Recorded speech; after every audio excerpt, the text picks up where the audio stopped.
I walked into the TD Bank on Queen Street that afternoon carrying a small container of homemade chicken noodle soup for my granddaughter Melissa. She'd told me she hadn't eaten all day. But when the glass doors opened, what I saw froze me where I stood. My granddaughter, the girl I raised since she was 6, was on her knees, kneeling, on the cold bank floor, while her manager, Mr. Collins, towered over her, ordering her to apologize to a customer like she was nothing. And none of them knew I was her grandmother. None of them knew what I carried inside my old leather purse, something that would change the fate of that entire bank before sunset. Before I tell you how a 75-year-old widow brought a Toronto bank to its knees, you need to understand how this all started. My name is Catherine Williams, and I'm 75 years old. I live in a small 2-bedroom house in Hamilton, Ontario, on a quiet street where the maple trees turn gold every October and the neighbors still wave good morning when they see you watering the garden. It's the kind of neighborhood where everyone knows everyone, where front porches are for sitting and coffee is for sharing. I've lived in this house for 42 years. My husband Thomas and I bought it when Jonathan, our son, was just 3 years old. We painted the shutters blue together, standing on ladders in the summer heat, laughing when we got more paint on ourselves than on the wood. We planted the rose bushes by the front steps, red and pink ones that bloomed every June, and filled the air with sweetness. We built a life here, a simple life, but a good one. The kind of life where you know your neighbors' names and their children's names, and you leave your front door unlocked because you trust the people around you.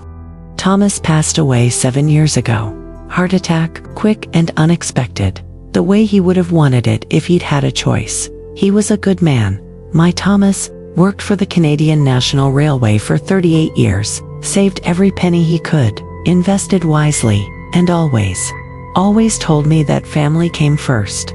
Even now, when I wake up in the morning and the other side of the bed is cold, I can still hear his voice. Take care of our family, Catherine. That's what matters. And I have. Every single day since he's been gone, I've honored that promise. Sometimes I talk to him, especially in the mornings when I'm making tea. I tell him about the weather, about the neighbors, about Melissa. I like to think he can hear me. I like to think he's proud of how I've kept everything together. My mornings follow a routine. I wake up at 6, make myself a cup of maple tea, the kind Thomas used to love with just a touch of honey from the local farmer's market. And I sit by the kitchen window watching the sun come up over the neighbor's fence. The light hits the rose bushes first, painting them gold and orange, and I watch as the birds come to the feeder Thomas built before he died. Cardinals, mostly. Blue jays, sometimes a woodpecker. Then I bake. It's what I do. Baking keeps my hands busy and my mind calm. It reminds me of when Jonathan was little and would stand on a stool beside me, covered in flour, trying to help me mix the batter. Those were good days. Simple days. Days when the biggest problem was getting flour out of a 3-year-old's hair. I make blueberry muffins, mostly. Sometimes banana bread or butter tarts, if I'm feeling ambitious. The butter tarts are Thomas's recipe, the one his mother taught him when he was a boy. The filling has to be just right, not too runny, not too solid, with just enough pecans to give it texture, but not so many that it's overwhelming. I've made thousands of them over the years. For church bake sales. For neighbors who just had surgery. For Melissa when she was studying for exams. Baking is my love language, I suppose. It's how I show people I care. I can't always find the right words, but I can make a batch of muffins that says everything I need to say. Jonathan grew up and moved to Alberta 15 years ago. He got a job with an oil company out in Fort McMurray. Good money, long hours, and a life that didn't leave much room for visits back home. I understood. Life moves forward. Children grow up and build their own lives. That's the way it's supposed to be. But when he left behind more than just memories. He left behind his daughter, Melissa. She was only 6 years old when her mother walked out. Jennifer was her name, Jonathan's wife. I never understood that woman. Never understood how someone could just leave their child like that. One morning she was there, making breakfast, getting Melissa ready for school. And the next morning there was just a note on the kitchen table. I need to find myself. I can't do this anymore. That was it. No phone call, no explanation, just gone. Jonathan tried his best. I'll give him that. He tried to be both mother and father, tried to keep the house running and get Melissa to school on time and make her lunch and help with homework. But between the job and the heartbreak and the confusion of suddenly being a single father, he couldn't manage. He was drowning. I could hear it in his voice when he called. Mom, I don't know what to do. She cries every night. She keeps asking when her mother's coming back. I don't know what to tell her. So I told him what any mother would tell her son. Bring her here. Bring her to me and Thomas. We'll take care of her. And we did. We raised her like she was our own. From the age of 6 to 18, Melissa lived in this house. She had the bedroom upstairs, the one with the window that looks out over the backyard. We painted it purple because that was her favorite color. We hung up posters of her favorite bands and put glow-in-the-dark stars on the ceiling. Thomas built her a desk where she could do her homework, and I made sure there were fresh flowers on it every week. We wanted her to know she was loved. We wanted her to know she was home. I taught her how to braid her hair and tie her shoes. I taught her how to bake, how to measure flour and crack eggs without getting shells in the bowl. I taught her how to hem a skirt and sew a button and iron a shirt properly. Thomas taught her how to ride a bike and fix a flat tire. He taught her how to change the oil in a car and check the air pressure and parallel park. He taught her that being independent meant knowing how to take care of yourself. And we both taught her that family was everything. That no matter what happened, no matter how far away you went, or how old you got, family was the one thing you could always count on. We went to every school play, every parent-teacher conference, every birthday party. We were there when she cried over her first broken heart at 14. Some boy named Kyle who dumped her right before the winter formal. I held her while she cried and told her that any boy who couldn't see how special she was didn't deserve her tears. We were there when she graduated high school with honors, sitting in the front row of the auditorium, clapping so loud that people turned to look at us. Thomas had tears in his eyes that day. I'd never seen him so proud. And when she decided to move to Toronto for work at 23, we were there, helping her pack boxes and telling her to call us every Sunday, and she did. Every Sunday, without fail, Melissa would call. Sometimes just for 5 minutes, sometimes for an hour, but she always called. Melissa got a job at TD Bank 3 years ago. She started as a teller, standing behind the counter in her green uniform, counting cash and processing deposits. She was good at it. Friendly, efficient, never made mistakes. Within 6 months, they promoted her to customer service representative. She got her own desk, her own computer, her own business cards with her name printed on them in raised letters. She was so proud of those business cards. She sent me a picture of them the day she got them. Look, Grandma, they gave me my own business cards. I could hear the pride in her voice. I framed that picture and put it on the mantle next to the photo of her high school graduation.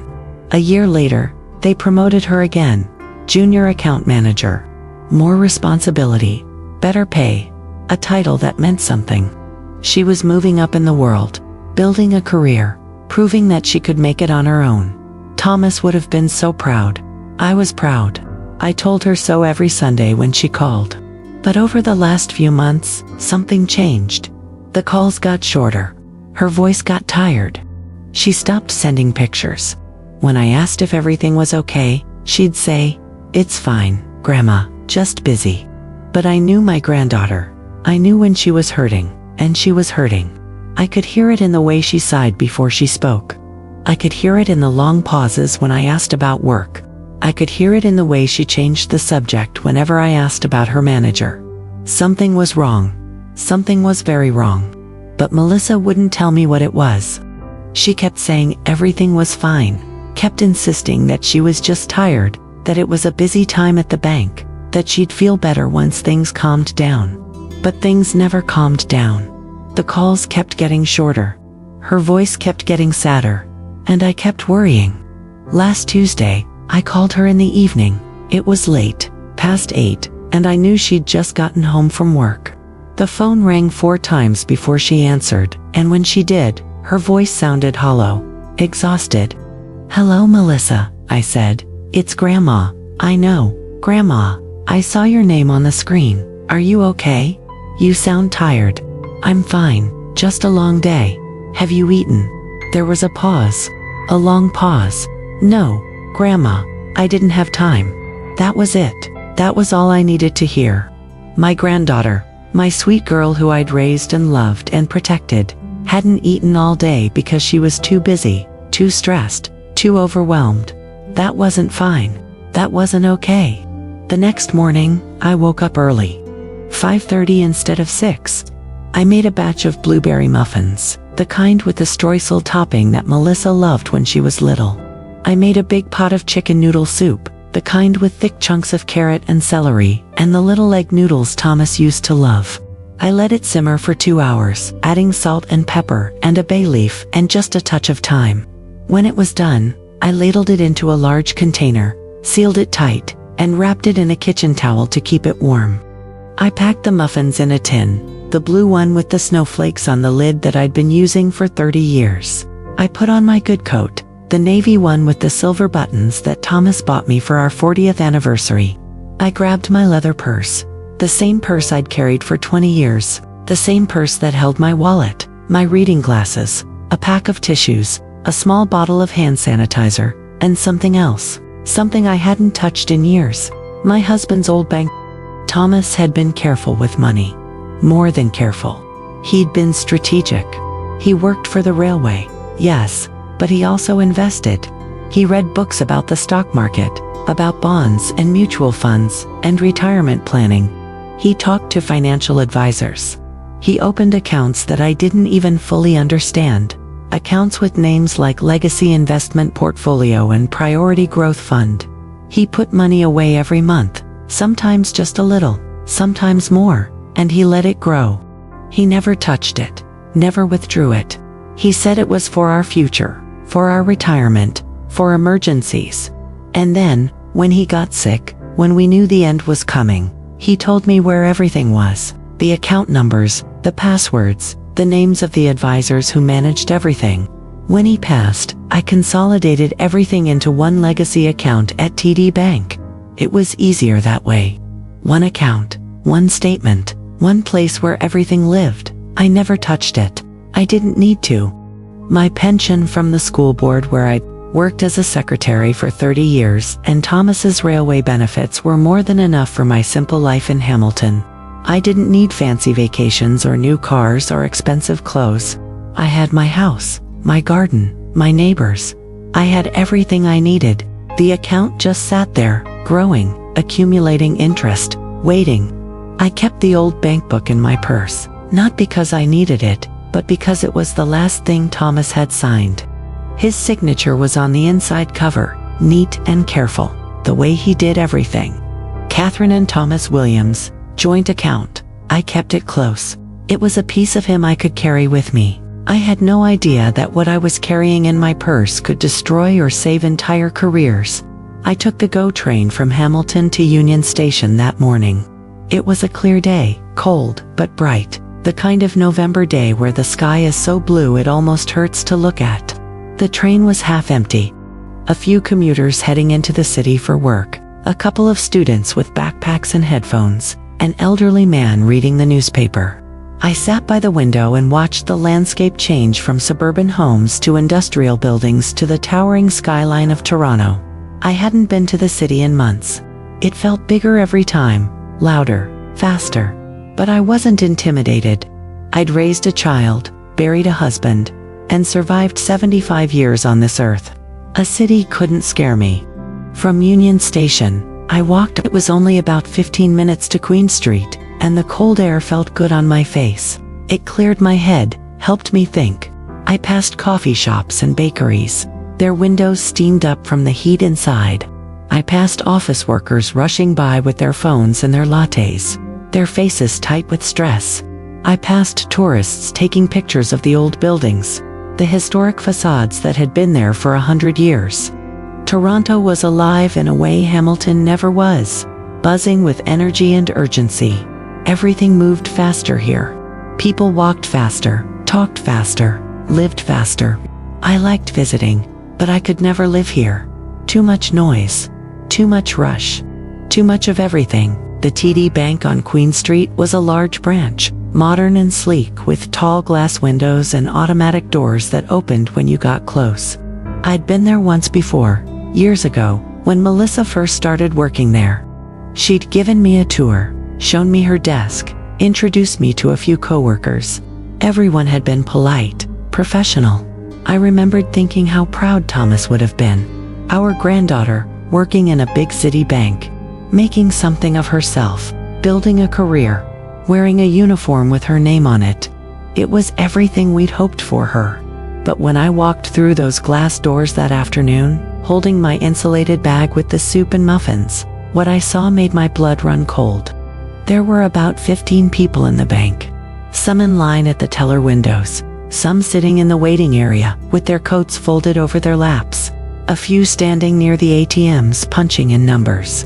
And in the middle of the floor, in the open space between the customer service desks and the teller line, was my granddaughter, Melissa. On her knees, her green TD uniform was wrinkled, her name tag crooked, and her face was red with tears she was trying desperately not to let fall. Her hands were clasped in her lap like she was praying, and her shoulders were shaking. Standing over her was a man in his 40s, tall and broad-shouldered, wearing a dark suit with a TD manager pin on his lapel. His face was twisted in anger, his finger pointed down at Melissa like she was a dog being scolded, and he was yelling. His voice echoed through the bank, harsh and cruel. "You think you can just talk back to customers? You think that's acceptable? You think you can question me in front of everyone and get away with it?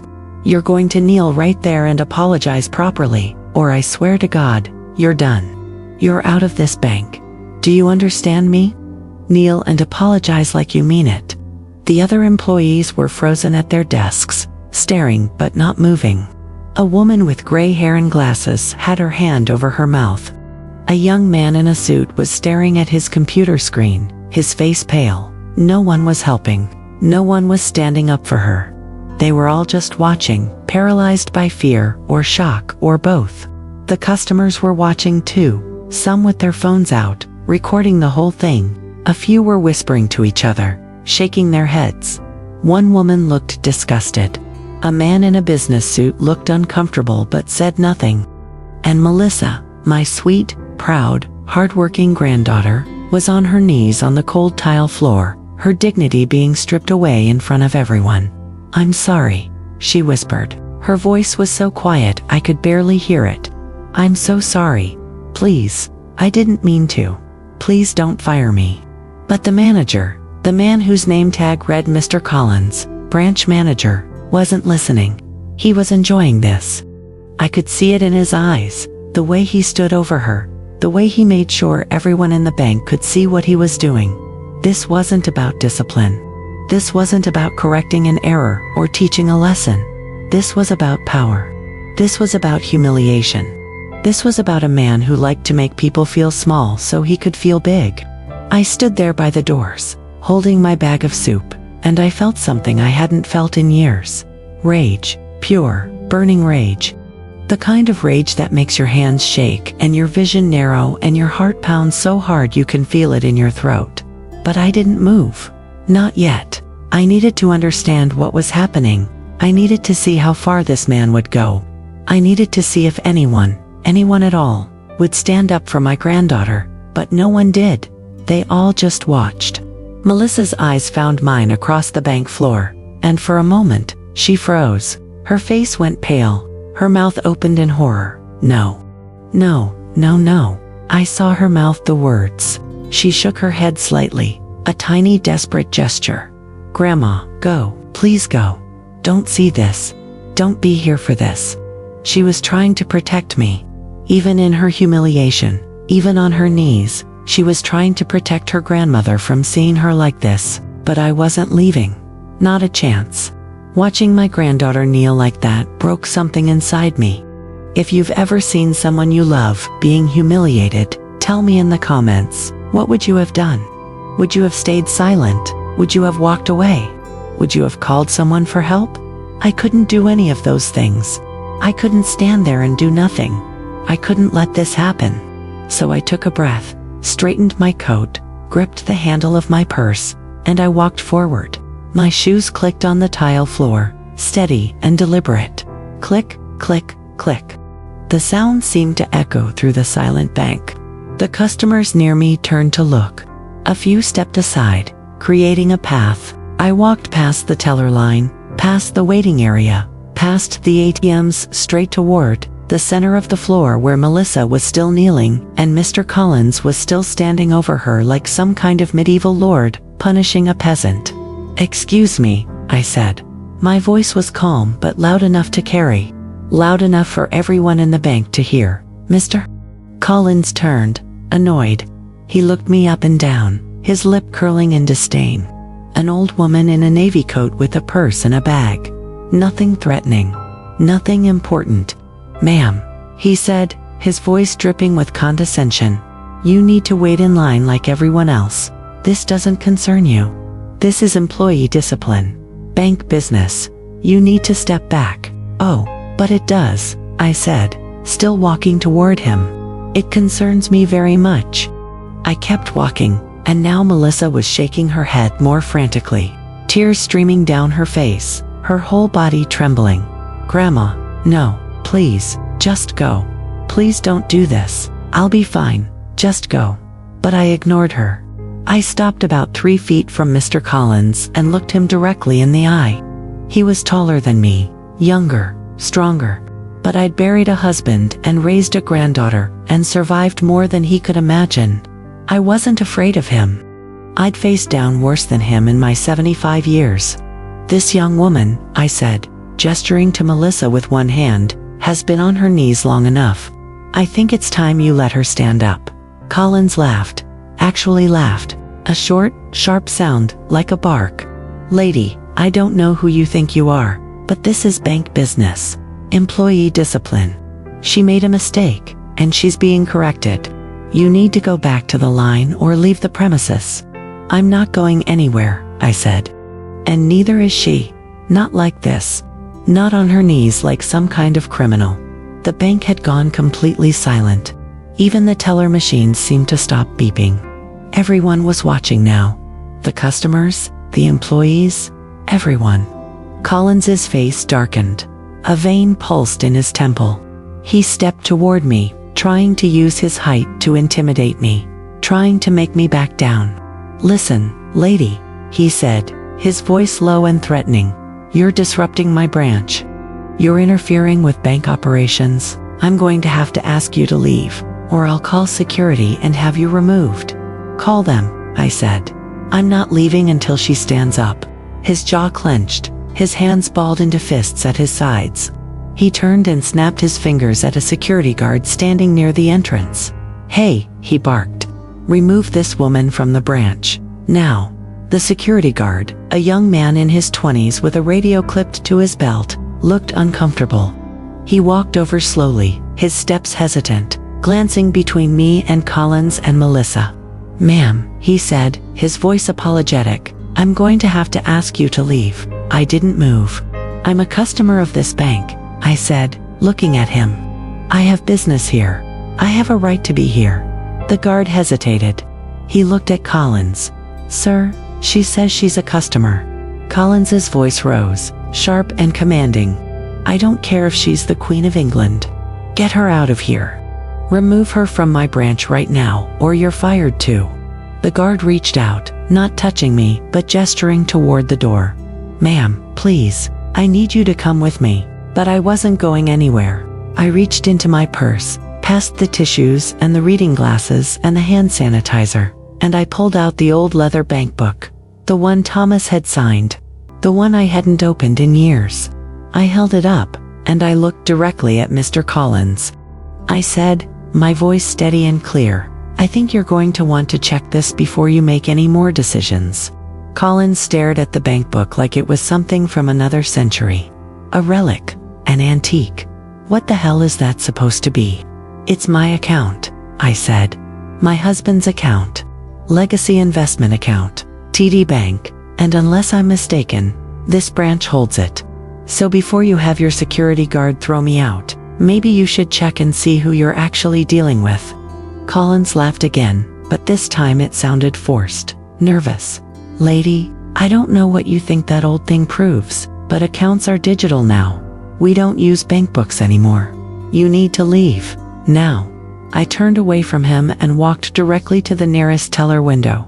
A young woman with wide eyes and a nervous smile looked up at me. Her name tag said Amanda. "I need to access my account," I said calmly, and I handed her the bank book. She took it, still glancing nervously at Collins, and she opened it. Her fingers moved over the keyboard, typing in the account number printed on the inside cover in faded ink. And then she stopped. Her fingers froze on the keys. Her face went pale. She looked up at me, then back at the screen, then at the bank book, then back at the screen again. Her mouth opened but no sound came out. "Is there a problem?" I asked. She swallowed hard. "No ma'am, no problem at all. I just need to get a manager." "Please wait here." "A manager," I said. "Your manager is right there." I pointed at Collins. She shook her head quickly. "No, ma'am. I need the regional manager. This account requires." She paused, searching for the right words. "Special authorization. Please just give me one moment." She stood up so fast her chair rolled backward and hit the wall with a bang. She walked quickly, almost running, to a door marked Regional Manager Mr. Doyle and knocked frantically. 3 sharp knocks. A moment later, a man in his 50s stepped out. Gray-haired and wearing a sharp suit with a TD executive pin on his lapel.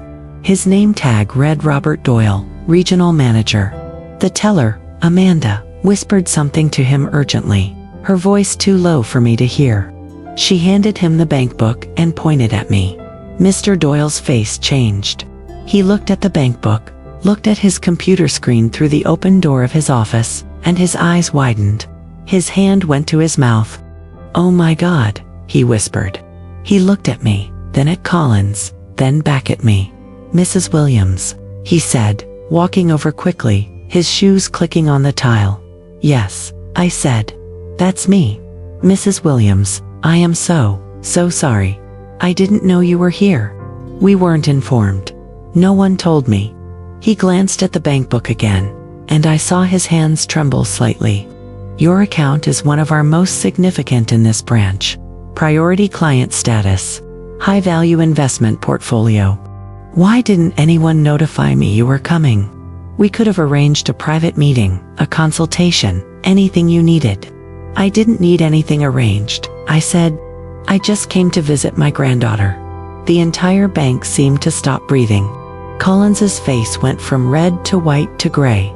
The customers stared. The tellers stared. Melissa, still on her knees, looked up at me with wide, tear-filled eyes. Mr. Doyle frowned, confused. "Your granddaughter?" "Yes," I said. I pointed to Melissa, still kneeling on the floor. "This young woman right here is my granddaughter, Melissa Harris. And your manager, Mr. Collins, has been humiliating her in front of your entire branch, making her kneel on the floor like a servant, treating her like she's worthless." Doyle's face went dark. The color drained from his cheeks and was replaced by a deep, angry red. He turned to Collins, who was now backing away slowly, his confidence evaporating like water on hot pavement. "Collins," he said, his voice cold and sharp. "Is this true?" Collins opened his mouth, but no words came out. He looked at me, at Melissa, at the bank book in Doyle's hand, at the customers watching with their phones still recording. "I was just," he stammered, his voice cracking. "She was rude to a customer. She questioned my authority in front of people. I was handling it. I was doing my job. By making her kneel," I said, my voice rising now, echoing through the bank. "By humiliating her in front of everyone. By treating her like she's nothing. Is that how you handle things, Mr. Collins?" Doyle turned to Melissa. His voice softened. "Please," he said gently. "Stand up. You don't need to be on the floor." Melissa stood on shaking legs, her uniform wrinkled, her face streaked with tears. She wouldn't look at anyone. She just stared at the floor. her arms wrapped around herself like she was trying to disappear. "Mr. Collins," Doyle said, his voice now cold and sharp as ice. "My office, now in you." He pointed at the security guard who had tried to remove me. "Document everything. Get statements from every employee who witnessed this. I want a full report on my desk in 1 hour." He turned to me. "Mrs. Williams, please, let me take you somewhere private, where we can discuss this properly." "I'm not going anywhere until I know she's safe," I said, looking at Melissa. Doyle nodded quickly. Of course. "Collins, you're suspended. Effective immediately. Pending a full investigation. Security, escort him out. Remove his access badges. He's not to return to this branch without my explicit authorization." Collins's face turned red again, but this time with humiliation. He opened his mouth to argue, his hands balling into fists. "You can't," he started. "Watch me," Doyle said. "Out now, or I'll call the police and have you charged with workplace harassment and abuse." The security guard who'd been asked to remove me earlier now stepped forward and gestured for Collins to follow him. Collins walked toward the door, his head down, his shoulders slumped. As he passed me, he didn't look up. He didn't say a word. The automatic doors opened, and he was gone. Out of the bank, out of Melissa's life, gone. The bank was still silent. Then, slowly, one customer started clapping. An older man with white hair and a kind face. Then another. A woman with a red coat. And then the whole lobby erupted in applause. People were cheering, whistling, a few shouting things like "about time" and "good for you" and "she deserved better." Some of the tellers were crying. Amanda, the teller who'd called Mr. Doyle, was wiping her eyes. I didn't acknowledge the applause. I didn't care about their approval. I walked over to Melissa, who was standing there shaking, her whole body trembling like a leaf in the wind, and I wrapped my arms around her. She collapsed into me, sobbing, her whole body heaving with the force of her tears. "I'm sorry, Grandma," she whispered into my shoulder. "I'm so sorry you had to see that. I'm so sorry." "Hush," I said, stroking her hair the way I used to when she was little and had nightmares. "You have nothing to be sorry for, nothing. This wasn't your fault." But I wasn't done fixing what they'd done to my granddaughter. Mr. Doyle led us to his office, a large room with floor-to-ceiling windows overlooking Queen Street. The view was spectacular, all glass and steel and the bustling street below. He offered us tea, water, coffee, anything we needed. "Would you like something to eat? I can have someone go to the cafe next door." Melissa sat in the chair across from his desk, still crying quietly, her hands shaking in her lap. I sat beside her, holding her hand, feeling how cold her fingers were. Doyle sat down heavily in his leather chair, rubbing his face with both hands. "Mrs. Williams," he said, his voice heavy with exhaustion and shame, "I cannot apologize enough. What happened today is completely, utterly unacceptable. Mr. Collins has been under review for several complaints from both customers and employees. But this is beyond anything I could have imagined. This is abuse. Plain and simple. I want you to know he will not be returning to this branch, ever. In fact, I'll be recommending his termination from the company entirely." "That's a start," I said. "But it's not enough." Doyle looked at me, waiting. "What else can I do? What would make this right?" "I want a full review of how employees are treated in this branch," I said. "I want policies in place to prevent this kind of abuse. I want training for managers on respect and dignity. I want a system where employees can report harassment without fear of retaliation. And I want Melissa transferred to a department where she will be respected and valued, not punished for standing up for herself, not humiliated for being human." Doyle nodded quickly, taking notes on a pad of paper. "Absolutely. All of that will implement everything you've asked for. In fact," he paused, looking at Melissa, "I'd like to offer you a promotion, Miss Harris, a position at our headquarters in the financial district. Senior account manager. Better pay, better hours, better benefits. And a team that values professionalism, respect, and dignity. You deserve that. You've earned that." Melissa looked up for the first time, her eyes red and swollen. A promotion. Her voice was hoarse from crying. You're promoting me? After what just happened? After I talked back to a customer. Doyle shook his head. You didn't talk back, Miss Harris. You stood up for yourself. There's a difference. The customer was being unreasonable and verbally abusive, and you defended yourself professionally.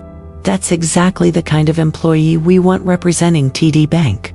What Mr. Collins did was wrong. You've been an exemplary employee. Your record is spotless. Customer reviews are excellent. Colleague reviews are outstanding. What happened today was not a reflection of you. It was a failure of leadership. And I want to make that right. He turned to me. Mrs. Williams, I would also like to offer you a formal apology from the bank. On behalf of TD Bank, I am deeply, profoundly sorry for what happened to your granddaughter. We will be conducting a full internal review, not just of Mr. Collins, but of our entire branch management structure. We will implement new training programs, new reporting systems, new policies to ensure this never ever happens again. Your account will remain a priority, and if there's anything at all, that we can do to make this right, please let me know. I looked at Melissa, who was staring at Doyle like she couldn't quite believe what she was hearing. I looked at the old bank book still sitting on his desk, Thomas's signature visible on the inside cover. And I thought about my husband, about his voice. Take care of our family, Catherine. That's what matters. I'm not withdrawing my account, I said. But I am going to hold you to your word, Mr. Doyle. If I hear that any employee in this branch, or any branch, is being treated the way my granddaughter was treated today, I will take my business elsewhere. And I will make sure everyone knows why. I will write letters. I will call the news. I will tell everyone I know. Do you understand me? Doyle nodded solemnly. I understand completely. You have my word, Mrs. Williams. And I'll be giving you my direct phone number.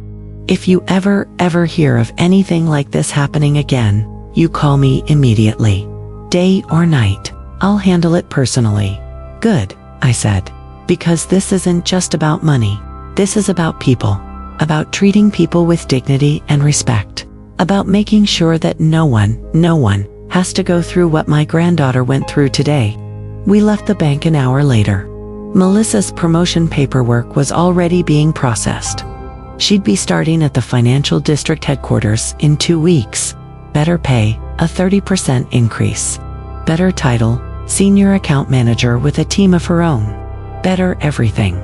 As we walked out onto Queen Street, the cold air hit us like a wave, sharp and clean.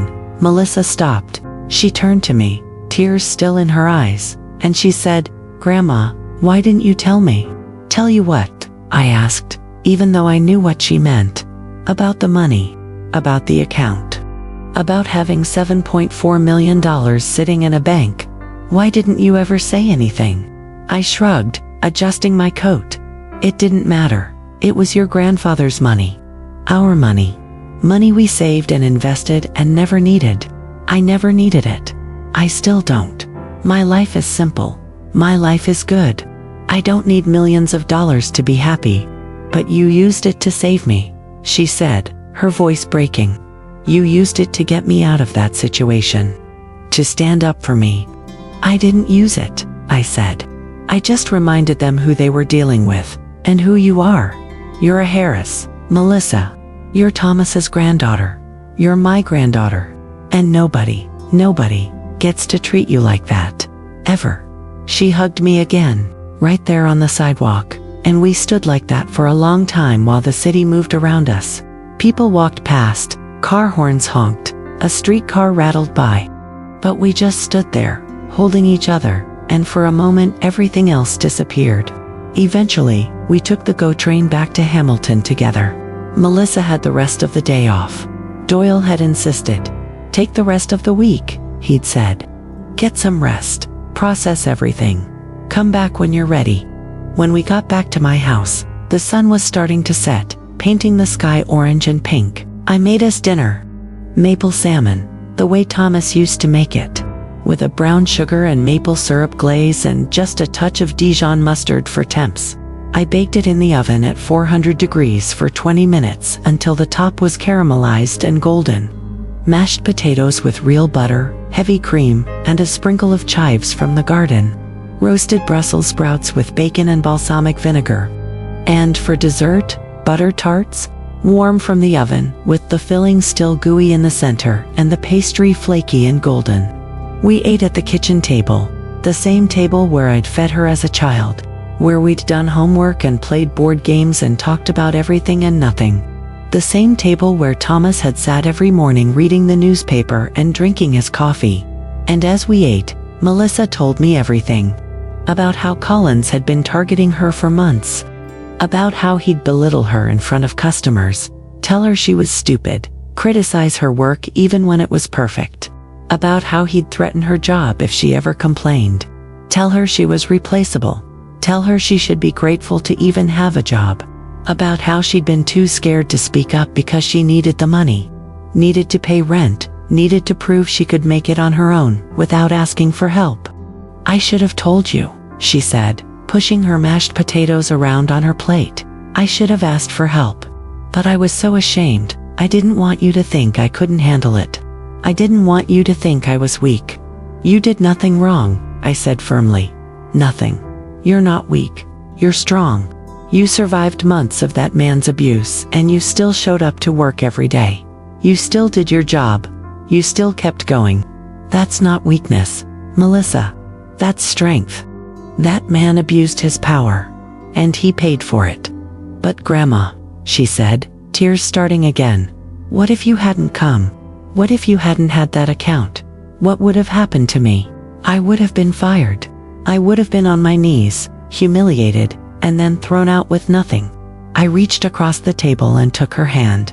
You listen to me, Melissa. That account didn't save you. You saved yourself. You stood up for yourself even when it cost you everything. You kept your dignity even when that man tried to take it away. The account just gave me a louder voice. But you were already strong enough. You were already brave enough. I was so proud of you today. Even before I showed them that bank book, I was proud. And your grandfather would have been proud too. She cried again, but this time they were different tears. Relieved tears. Grateful tears. Healing tears. We finished dinner slowly, talking about everything and nothing. About her new job, about what she'd do with the raise, about the future. And then we cleaned the dishes together, washing and drying side by side the way we used to when she was young. Then we sat in the living room with cups of maple tea and watched the evening news. Melissa fell asleep on the couch, her head on my shoulder, the way she used to when she was little, and I'd read her stories before bed. And I sat there, holding my granddaughter, and I thought about Thomas. About the life we'd built. About the legacy we'd left behind. Not the money, not the account, but the family, the love, the promise to always take care of each other. Melissa started her new job 2 weeks later. She called me that first day, excited and nervous, telling me about her new office with a window view, her new team of 3 junior account managers she'd be supervising, her new responsibilities. She sounded like herself again, the confident, proud young woman I'd always known. And every Sunday, without fail, she still called, sometimes just for 5 minutes, sometimes for an hour. And every time, I could hear the smile in her voice. A few months later, I got a letter from TD Bank. It was from Mr. Doyle. He wrote to tell me that the bank had implemented new policies across all their branches in Ontario. Mandatory respect and ethics training for all managers and supervisors. An anonymous reporting system for employees who felt they were being mistreated or harassed. A zero-tolerance policy for abuse of power, with immediate suspension and investigation for any manager accused of harassment. He thanked me for bringing the issue to their attention. He said that what happened to Melissa had been a wake-up call, that it had forced them to examine their culture, their policies, their leadership, that it had made them realize they needed to do better. He ended the letter by saying that my account would always be valued, but more importantly, that I had helped make TD Bank a better place for employees like my granddaughter. For all their employees, I kept the letter. I folded it carefully and put it in the drawer next to Thomas's old bank book.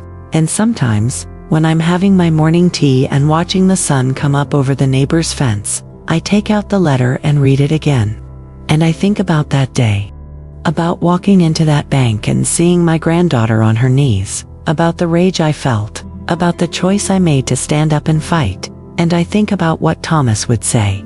He'd be proud. I know he would. Not because of the money. Not because of the account. But because I kept my promise. I took care of our family. People ask me sometimes if I regret it. If I regret using the account that way. If I regret making a scene. If I regret putting myself in the middle of something that could have gone very differently. And my answer is always the same. I don't regret a single second. Because when you love someone, when you truly love someone, you don't stand by and watch them suffer. You don't let them be humiliated and broken and destroyed. You stand up, you fight, you use every tool you have, every advantage, every bit of strength left in your body. And you protect them. That's what grandmothers do. That's what family does. We protect each other. We lift each other up. We refuse to let the world break the people we love. And if that means walking into a bank with an old leather purse and a 75-year-old woman's righteous anger, then so be it. I'd do it again, 1,000 times over. I'd do it again. Melissa is thriving now. She's been promoted twice since that day. First to regional account manager, overseeing multiple branches. Then to director of customer relations, working out of the main headquarters downtown. She bought her own condo in Toronto, a beautiful place on the 30th floor with hardwood floors and floor-to-ceiling windows and a view of Lake Ontario that takes your breath away. She invited me over for dinner last month, cooked me salmon the way I taught her, made mashed potatoes from scratch, even attempted butter tarts, though hers weren't quite as good as mine yet. But they were close. And that made me proud. She visits me in Hamilton every other weekend. We bake together. We cook together. We sit on the front porch in the summer and drink iced tea and talk about everything and nothing. Sometimes she brings me flowers. Sometimes she brings me books. Sometimes she just brings herself, and that's enough. And sometimes, when we're quiet, when the conversation fades, and we're just sitting there together watching the sun set over the neighborhood, she'll reach over and squeeze my hand. And I know what she's saying without words. Thank you. Thank you for standing up for me. Thank you for fighting for me. Thank you for showing me that I matter. And I squeeze back. Because she does matter. She matters more than any bank account, more than any amount of money, more than anything else in this world. She's my granddaughter. She's my family. She's the reason I wake up every morning and make maple tea and bake blueberry muffins and tend to the rose bushes Thomas planted 40 years ago. She's the reason I keep going. And I would walk through fire for her. I would face down 1,000 Mr. Collins. I would do whatever it takes to make sure she knows that she is valued, she is loved, and she is worth fighting for. That's the story. That's what happened the day I walked into TD Bank on Queen Street with a container of chicken noodle soup and an old leather purse. That's the day a 75-year-old widow reminded a bank, and everyone in it, that power isn't about the title on your name tag or the suit you wear or the authority you think you have. Power is about standing up for what's right. Power is about protecting the people you love. Power is about refusing to be silent when you see injustice. Power is about a grandmother's love. And sometimes, just sometimes, power is about an old woman with a bank book, a lifetime of love, and the absolute refusal to let anyone hurt her family. If you stayed with me until the end, thank you. Thank you for listening to my story. Thank you for letting me share what happened that day. And if you want more real stories told from the heart, don't forget to subscribe, like, comment, and tap the notification bell. I'll be here with more stories from a grandmother who refuses to stay silent.